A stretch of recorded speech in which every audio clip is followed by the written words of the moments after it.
In today's video, I'm going to teach you how to add different headers on different pages in Wix.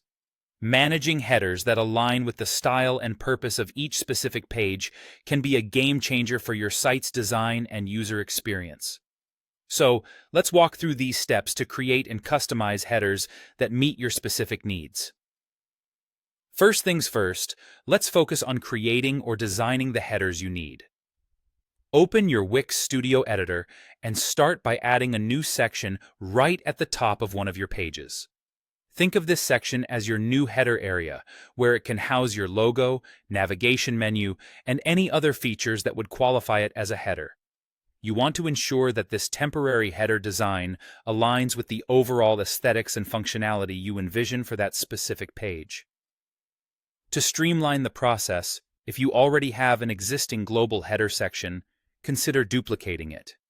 This allows you to modify the copy without starting from scratch, adapting the design to fit different needs seamlessly.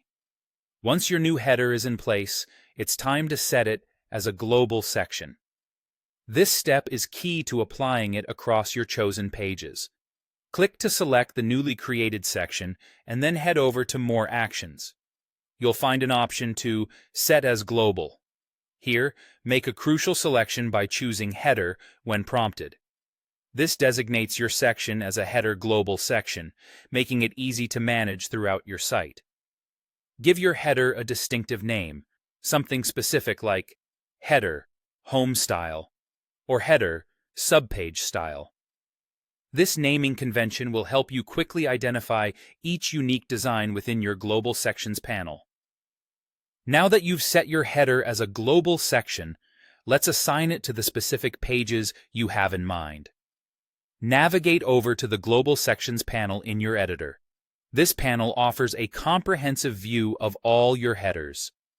Locate the header you've just created and want to assign. You'll see an option akin to Add To, which guides you to choose the pages where this header style should appear. It's vital to ensure that you remove or override any previous global header assignments for these pages if necessary. The goal here is to make sure that only the correct header is displayed, maintaining a consistent and purposeful presentation for your content. And there you have it. By following these steps, you can effectively customize and assign different headers to various pages on your Wix site, enhancing your site's personalization and improving the user experience. Remember, the key lies in careful planning of each header's design and ensuring it complements its respective page. Thanks for watching, and happy designing!